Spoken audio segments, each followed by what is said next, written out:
नमस्कार विद्यार्थी मित्र मैत्रिणी. आज आपण इयत्ता 10वी या वर्गासाठी विषय मराठी कुमार भारती या आपल्या पाठ्यपुस्तकातील 6वी कविता वस्तू या कवितेचे कवी आहेत द.भा. धामणस्कर. त्यांचे भरून आलेले आकाश या काव्यसंग्रहातून प्रस्तुत कविता घेतलेली आहे. विद्यार्थी मित्रांनो, कवीबद्दल बोलायचं झालं तर आपण संपूर्ण कवितांची जर त्यांच्या कवितांची वैशिष्ट्ये बघितली ना तर आपल्या लक्षात येते की त्यांना निसर्गाची प्रचंड आवड आहे. निसर्गातील बहुविध रूपे आणि त्यातील होणारा सूक्ष्म बदल ते त्यांच्या काव्यातून शब्दबद्ध करतात. कवीचा स्वभाव सुद्धा विनयशील, नम्र, संकोची, मितभाषी आणि संयमाचा तळठाव घेणारा असा असून त्यांच्या कवितेच्या मुळाशी मुख्य म्हणजे सर्वे भवन्तु सुखिनः सर्वे सन्तु निरामया हाच भाव व्यक्त होत असतो. तर अशा विनयशील संवेदनशील कवीची कविता म्हणजे वस्तू. ह्या वस्तू या कवितेमध्ये सुद्धा त्यांचा स्वभाव आणि त्यांच्या काव्याची वैशिष्ट्ये आपल्या लक्षात येईल. तर आपण आस्वाद घेऊया वस्तू या कवितेचा.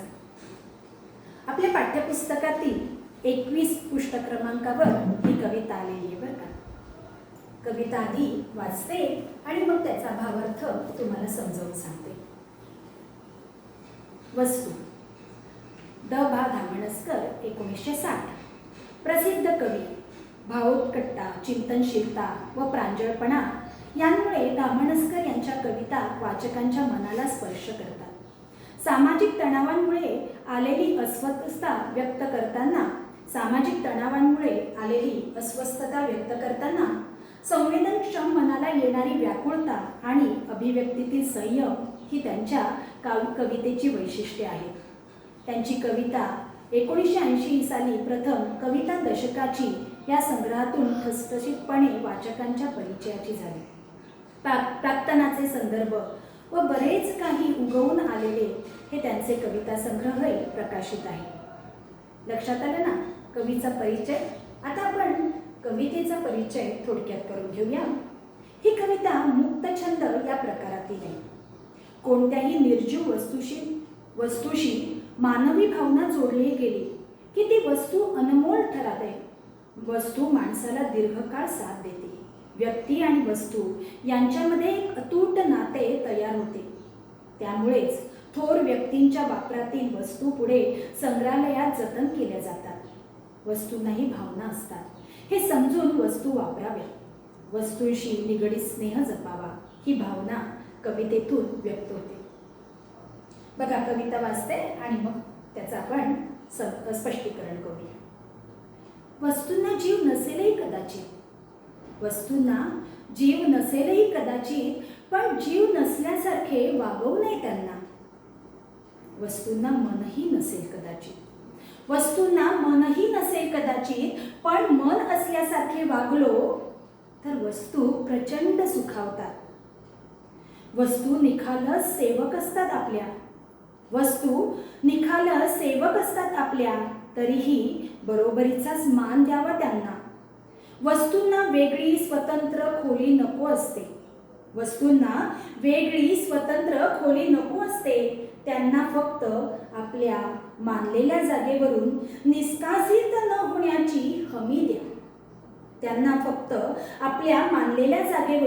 निष्कासित न होण्याची हमी द्या. वस्तूंनाही असते आवड स्वच्छ राहण्याची. हे हातांना लक्षात ठेवायला सांगा. वस्तूंना जपावे, लाडवून ठेवावे त्यापुढे जाऊन. त्यांना त्याच जिवंत ठेवणार आहे आपला स्नेह नंतरच्या काळातही. आयुष्य संपले की वस्तूंनाही आजवरच्या हक्काच्या घरात राहू देत नाही. तेव्हा कृतज्ञतापूर्ण निरोपाचा त्यांचा हक्क मात्र शाबूत ठेवावा.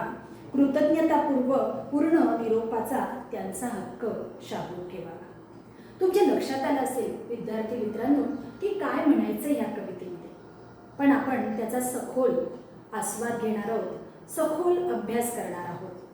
काय म्हटलंय सुरुवातीला बघा, आता वस्तूंना जीव नसेल कदाचित, साहजिक आहे ना. आता ही लेखणी आहे, पेन आहे, काय जीव आहे याला? काही आहे संवेदना, काही जाणीवा आहेत? आपण सजीव आणि निर्जीव हा भेद तुम्हाला लहानपणी विज्ञानामध्ये शिकलेला आहात. सजीव म्हणजे काय आणि निर्जीव म्हणजे काय, कशाला म्हणायचं हे तुम्हाला माहिती आहे. आणि मग तुम्ही असं म्हणाल की ही तर निर्जीव पेन आहे, निर्जीव वस्तू आहे, हिला काय भावना असणार, याला काय समजतं, मी तोडलं फोडलं तरी हिला काय, ह्या पेनाला काय कळणार आहे. पण विद्यार्थी मित्रांनो, इथेच कवीच्या भावना लक्षात येतात. कवी हेच सांगतो की नाही, आपल्या दृष्टीने हे निर्जीव पेन असलं ना, याला काही जीव नसला ना, तरी काय हरकत आहे असं समजायला की यालाही जीव आहे, काय हरकत आहे असं कवी म्हणतो. म्हणून वस्तूंना जीव नसेलही कदाचित आपल्या दृष्टीने, पण जीव नसल्यासारखे मात्र त्यांच्याशी वागू नये. आता जीव नसल्यासारखे वागायचं म्हणजे नेमकं कसं वागायचं, तर ज्या पद्धतीने आपण त्यांना फेकून देतो, त्यांचा कसा तरी त्यांना कुठेतरी टाकतो, त्यांना दुर्लक्ष करतो, वापर झाला की त्यांना कुठेतरी अडगळीच्या खोलीमध्ये फेकून देतो किंवा भंगारामध्ये विकून टाकून देतो. इकडे तिकडे कुठेही वस्तू पडलेल्या असतात, त्या कशाही आपण हाताळतो. या पद्धतीने वस्तूंशी वागू नये. हे आपण जे जीव नसल्यासारखं जे वागतो ना, तसं वागू नये असं कवी दामणकर सांगतात. पुढे म्हणतात, वस्तूंना मनही नसेल कदाचित. हो, जीव नाही आणि त्यांना मनही नाही ना, पण नाही असं नाही समजायचं. पण ते असल्यासारखे वागलो तर वस्तू प्रचंड सुखावतात. पण आपण जर म्हटलं की नाही, ह्या पेनाला जर मी असं टाकून दिलं, भिरकावून टाकलं, तर त्याला किती वाईट वाटेल, किती दुःख होईल, माझा वापर संपला आणि बघा मला कसं टाकून दिलं, असं त्याचं मन नाही का दुखवणार. पण आपण जर म्हटलं की नाही, याला मनाला वेदना होतील, त्रास होईल, आणि असं समजून जर आपण त्या वस्तूशी, त्या वस्तूशी, ह्या पेनाशी जर आपण वागलो ना, तर त्याला बरं वाटतं, सुखावतात त्या. आणि म्हणून मग कवी म्हणतोय की वस्तूंना मनही नसेल कदाचित, खरं आहे, पण ते असल्यासारखे जर आपण वागलो तर वस्तू प्रचंड सुखावतात. वस्तू निखालस सेवकच असतात आपल्या, आहे की नाही. की आपण परत एखादी वस्तू विकत आणतो, ती विकत आणण्याच्या मागे आपलं काहीतरी त्या वस्तूने आपली सेवा करावी, त्या वस्तूने आपल्यासाठी काहीतरी करावं, आपल्या उपयोगी पडावं, हीच तर भावना असते ना. उगीच काहीतरी कुठल्याही वस्तू आपण उचलून आणत नाही जे आपल्या उपयोगी आहे. कदाचित एखादं शोभेची वस्तू जरी असेल तरी ती शोभेची म्हणून आपण ती घरात आणतो, ती आपल्या घराची शोभाच वाढायचं काम करते. म्हणजे प्रत्येक वस्तू ही आपण विकत घेण्याच्या मागे त्या वस्तूने आपली सेवा करावी, आपला सेवक म्हणून त्यांनी वावरावं, हीच तर आपली अपेक्षा असते. म्हणजे वस्तू निखालस, अगदी कोणत्याही अपेक्षा न करता अगदी आपली सेवा करत असतात. आणि मग तरीही बरोबरीचा मान त्यांना द्यावा. जरी ते आपले सेवक असले ना, तरी नुसते सेवक समजू नये त्यांना आपण आपल्या बरोबरीचा मान द्यावा. बघा आता इथे जीव नसेल, जीव व मन वस्तूंना नाही असं समजलेलं आहे. म्हणजे वस्तूंना काय नाहीये, वस्तूंमध्ये तर जीव आणि मन नाही. पण वस्तूंची वैशिष्ट्य किंवा वस्तूंना मानवी भावना जर सांगितल्या असतील, वस्तूंच्या मध्ये असलेल्या मानवी भावना, तर त्या कोणत्या आहेत याचा जर आपण अभ्यास केला तर आपल्या लक्षात येईल की वस्तू आपल्या सेवक असतात.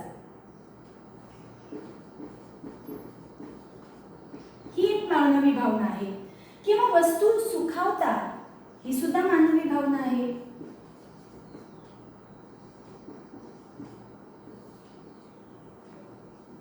किंवा पुढे बघा, तरीही बरोबरीचा मान द्यावा त्यांना.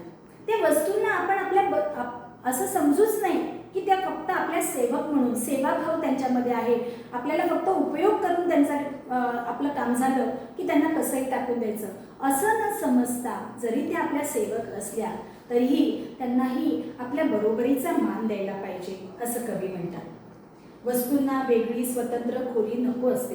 आता बघा, आपल्याला प्रत्येकाला असं वाटतं मला माझी स्वतंत्र खोली, अगदी लहान मुलं सुद्धा घरामध्ये माझी खोली कुठली वगैरे असं म्हणतात. कुठली वस्तू म्हणते हो की मला माझ्या खोलीमध्ये राहायचंय. पण तरीही काही वस्तू ह्या त्या त्या खोलीत सुंदर दिसतात, त्या त्या खोलीत चांगल्या दिसतात, त्या त्या जागेवर शोभतात. आणि आपण त्यांची मग ती ठरलेली जी जागा असते ना त्या जागेवर त्यांना ठेवलं पाहिजे. बघा आता इथे काय म्हणतात, वस्तूंना वेगळी स्वतंत्र खोली नको असते. त्यांना फक्त आपल्या मानलेल्या जागेवरून निष्कासित न होण्याची हमी द्या. आता म्हणजे काय की त्यांना इथून त्यांच्या त्या जागेवरून दुसऱ्या कुठल्या तरी जागेवर हलवू नका. म्हणजे त्यांची जी ठरलेली जागा आहे त्याच जागेवर त्यांना राहू द्या असं कवीला म्हणायचंय.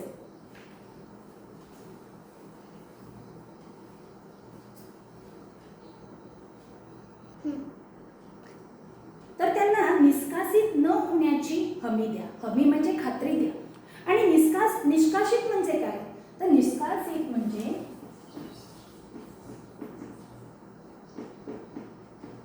त्यांना त्यांच्या जागेवरून हलवू नका. त्यांची जी ठरलेली जागा आहे ना ती जागा त्यांना द्या.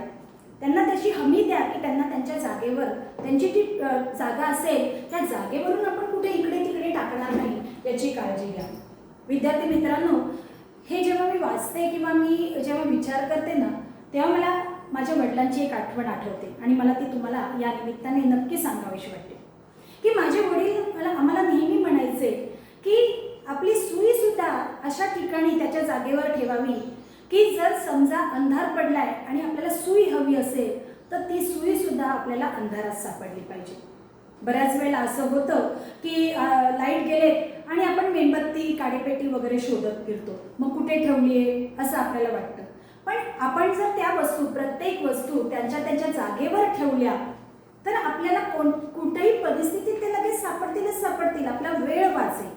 खूप वेळा असं होतं की आपल्याला गरज आहे एका वस्तूची आणि नेमकी आपण ते कुठल्या जागेवर ठेवली हेच आपल्याला सापडत नाही आणि मग तो शोधण्यामध्ये खूप वेळ जातो. तर या पद्धतीने वस्तूंशी वागू नये असं कवी म्हणतात. म्हणून म्हटलेलं आहे की त्यांना त्यांच्या जागेवरून न हलवण्याची हमी द्या. वस्तूंनाही असते आवड स्वच्छ राहण्याची. बघा, हे वस्तूंचं वैशिष्ट्य आहे की त्यांना सुद्धा आवड असते की स्वच्छ राहावं. आपण ज्या घरामध्ये ज्या कुटुंबामध्ये आहोत त्या कुटुंबातील सदस्यांनी आपल्या प्रत्येक वस्तूला स्वच्छ ठेवावं. मग पुसून वगैरे झाडलोट हे सगळं तर आपण करतो, आपलं घर स्वच्छ ठेवतो. घरातील वस्तूही प्रत्येक वस्तू स्वच्छ केली पाहिजे. फक्त दसरा दिवाळी आली की आपण सगळी साफसफाई करतो, पण वेळोवेळी प्रत्येक वस्तूंच्या वर आपण आपल्या स्वच्छतेचा हात फिरवला पाहिजे. आणि म्हणून मग कवी म्हणतात की वस्तूंनाही असते आवड स्वच्छ राहण्याची. हे हातांना लक्षात ठेवायला सांगा. आपल्या स्वतःला नाही, आपल्या हाताला सांगा की कारण त्या वस्तूंवर आपल्याला स्वच्छतेचा हात फिरवायचा आहे. म्हणून हाताला सांगत जा, अरे ती वस्तूवर धूळ तर बसलेली नाही ना, ती वस्तू स्वच्छ करायची आपल्याला, हे लक्षात ठेवायला सांगा. पुढे बघा कवी काय म्हणतात. आता परत सुखावतात किंवा त्यांना आवड असते स्वच्छ राहण्याची, ही सुद्धा मानवी भावना आहे.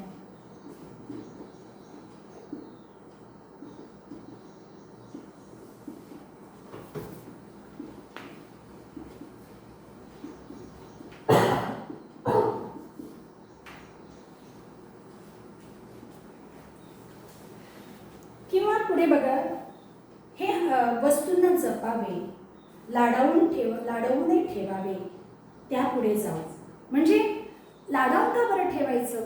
कारण ज्या गोष्टीला आपण आपल्या घरातील सदस्यांना जर आपण लाडावून ठेवतो म्हणजे काय करतो, त्यांची खूप जास्त काळजी घेतो, त्यांना खूप जपतो.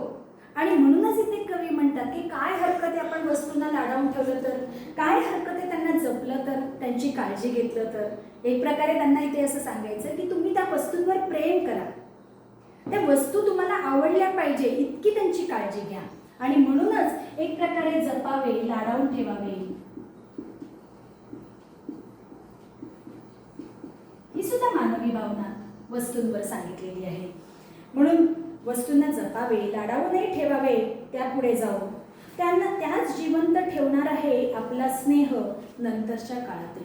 आता हे कसं शक्य आहे बरं? त्याच जिवंत ठेवणार आहेत आपला स्नेह नंतरच्या काळातही. म्हणजे आपली ती वस्तू आज वापरून झाली आहे, परंतु आपल्या ज्या मनातल्या त्या वस्तूच्या बद्दलच्या आठवणी आहेत, त्या वस्तू किंवा त्या घटनेचा त्या ज्या प्रसंगासाठी आपण ती वस्तू वापरली आहे किंवा त्या घटनासाठी ती वस्तू आणलेली आहे, तर ती घटना, तो प्रसंग हा सगळा त्या वस्तू, त्या आठवणीतून आपल्याला सांगणार आहे भविष्यकाळात. त्यामुळे आपण बघा बऱ्याच वेळा आपल्या घरामध्ये आपले फोटोचे अल्बम वगैरे असतात आणि मग ते आपण जर अल्बम काढले तर आपल्याला आठवतं की अरे हो, मी त्यावेळेला अशी दिसत होते. मग माझे वडील, माझी आई, माझा भाऊ, माझी बहीण, सगळं आपण त्यांचं ते आपलं बालपण असेल किंवा आपण कुठेतरी फिरायला गेलो असेल, ती घटना, तो प्रसंग आपल्याला अगदी आपल्या डोळ्यासमोर तसाच्या तसा उभा राहतो. ते सगळे स्नेहबंध तो अल्बम जपतो आपला. तशीच एखादी वस्तू असेल की कोणीतरी आपल्याला दिलेली भेट असेल किंवा आपण खास काहीतरी खूप प्रयत्नपूर्वक ती वस्तू आणलेली असेल आणि मग आपल्याला भविष्यात आठवतं की अरे हो, ही वस्तू मी मिळवण्यासाठी किती प्रयत्न केले होते, किती हट्ट केलेला होता बाबांजवळ आणि मग बाबांनी मला ती घेऊन दिली, मला आईने घेऊन दिली. हे सगळं आपल्याला आठवतो. तो स्नेहभाव आपल्या लक्षात येतो आणि त्या वस्तू हा स्नेहभाव जपून ठेवतात. आणि म्हणून म्हटलेलं आहे की आयुष्यात ते जणू काही हे स्नेहबंध आपले जिवंत ठेवत असतात. म्हणून कवी शेवटी म्हणतो की आयुष्य संपले की वस्तूंनाही आजवरच्या हक्काच्या घरात राहू देत नाही. आता आयुष्य कोणाचं संपतं? मानवी भावनांचं, माणसाचं, म्हणजे मरण येणं.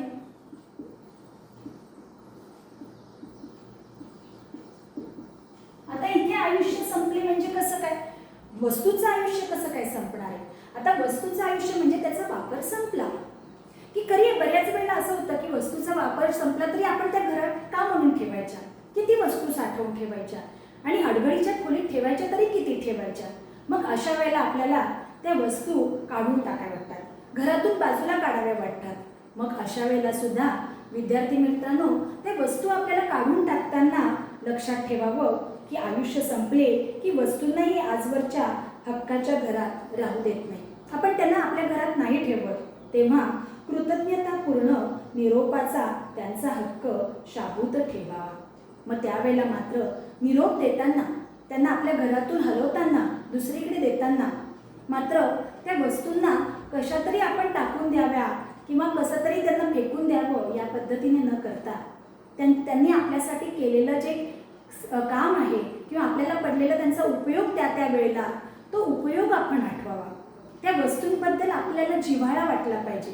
देताना सुद्धा आपल्याला वाईट वाटलं पाहिजे की त्यावेळेला मला ह्या वस्तूने किती फायदा दिला, किती उपयोगात आली, मला ह्या वस्तूची मला किती गरज होती.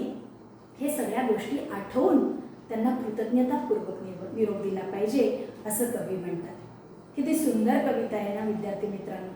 काय छान सांगितलेलं आहे बघा या कवितेमध्ये की साधी वस्तू, पण त्या वस्तूबद्दल सुद्धा किती संवेदनशील अशा पद्धतीने त्यांनी सांगितलेले. म्हणजे वस्तूंनाही सजीव प्राणी मात्रांसारख्याच भावना असतात, त्यांना समजून वागलं पाहिजे, त्यांना सहानुभूतीने, प्रेमाने त्यांच्याशी वागले पाहिजे. इतकं साधं पण किती सुंदर पद्धतीने कवीने त्यांच्या शब्दातून मांडलेले. आता या कवितेचं जर आपण भावसौंदर्य जर बघितलं किंवा भाषिक वैशिष्ट्ये जर आपण बघितलं, कवितेची भाषिक वैशिष्ट्ये काय, तर तुमच्या लक्षात येईल की वरतीच सांगितलेलं आहे की मुक्त छंद, मुक्त शैलीतील ही कविता आहे.